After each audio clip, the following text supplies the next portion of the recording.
OTT చూసే ముందు ఓసారి ఇటు చూద్దాం. పూర్తి వివరాలకు చదవండి రేపటి సాక్షి దినపత్రిక. ఈరోజు అధికార పార్టీకి సంబంధించినటువంటి తెలుగుదేశం శాసనసభ్యుడు సత్యవేడు నియోజకవర్గం ఆదిమూలం కోనేటి ఆదిమూలం యొక్క ప్రవర్తన, మహిళపై చూసినటువంటి ప్రవర్తన సభ్య సమాజము విస్తుపోయేలా ఉంది. ఆ మహిళ కూడా తెలుగుదేశం పార్టీకి సంబంధించినటువంటి మహిళా నేత.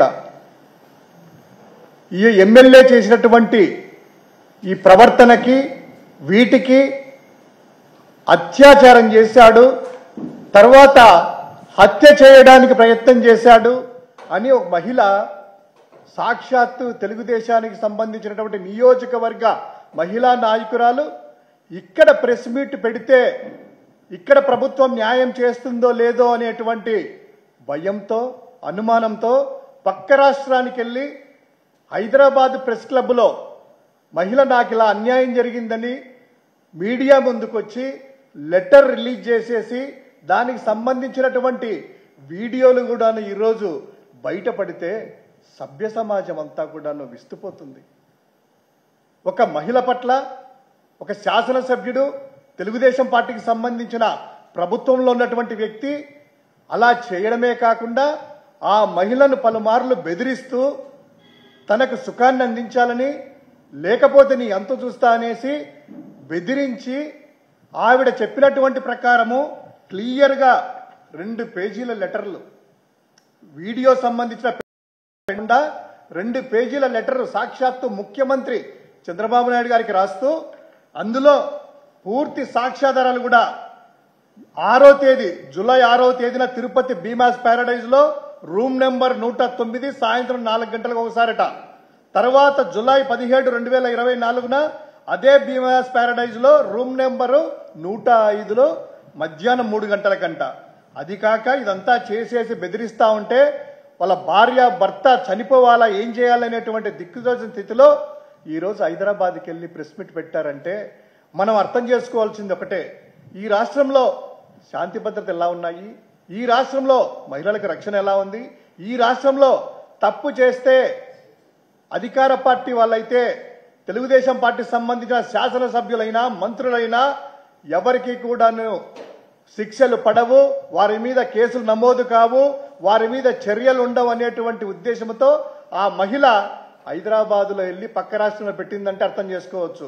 ఈ రోజు ఇది బయటకు వచ్చి సోషల్ మీడియాలో వైరల్ అయ్యి దానికి సంబంధించినటువంటి కాల్ లిస్ట్ కూడాను ఆవిడ పూర్తి సాక్ష్యాధారాలతో వచ్చింది.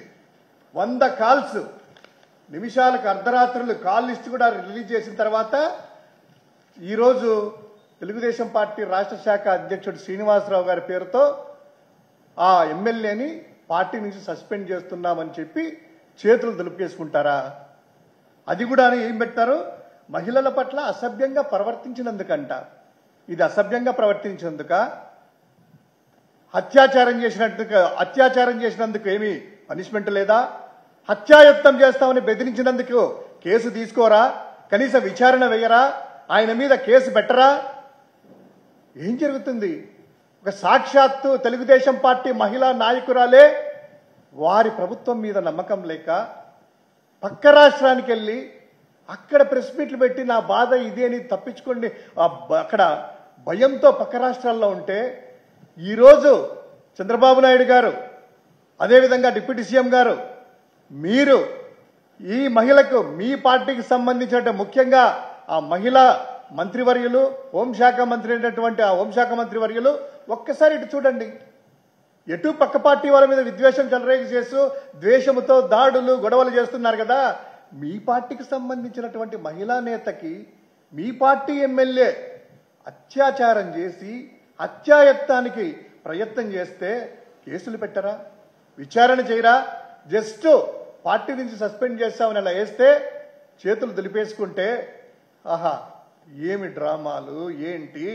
ఖచ్చితంగా మహిళలకి రాష్ట్రంలో మహిళల మీద ఇటువంటి అఘాయిత్యాలు జరుగుతున్నటువంటిది కానీ, పసిపిల్లల మీద 3 సంవత్సరాల మీద అత్యాచారాలు జరుగుతున్నటువంటి సంఘటనలు కానీ రోజుకొక సంఘటన చూస్తా ఉన్నాము. ఈ రాష్ట్రంలో అదేవిధంగా కళాశాలల్లో ఆ యొక్క మహిళా విద్యార్థినీలందరూ కూడాను వారి యొక్క వీడియోస్ కూడా అసభ్యకరంగా బయటకు వస్తున్నాయి తెలియకుండా అనేటువంటిదంటే ఏం జరుగుతుంది రాష్ట్రంలో? మీరు ఒకటి ఈ రాష్ట్రంలో శాంతి భద్రతలు కాపాడాల్సినటువంటి బాధ్యత మీ మీద ఉంది. ప్రతి ఒక్కరికి రక్షణ కల్పించాల్సినటువంటి బాధ్యత మీకుంది. దీని మీద ఇమ్మీడియట్ గా మీ ఎమ్మెల్యే మీద అత్యాయత్నం కేసు, అత్యాచార కేసులు నమోదు చేస్తున్నారా లేదా? జస్ట్ దుడిపేసుకుంటే సరిపోదు. వైఎస్ఆర్ కాంగ్రెస్ పార్టీ మహిళల పట్ల కానీ ఏ పార్టీకి సంబంధించిన మహిళలైనా వాళ్ళకి పూర్తిగా అండగా నిలుస్తుంది. ఇది మా పార్టీ యొక్క సిద్ధాంతం.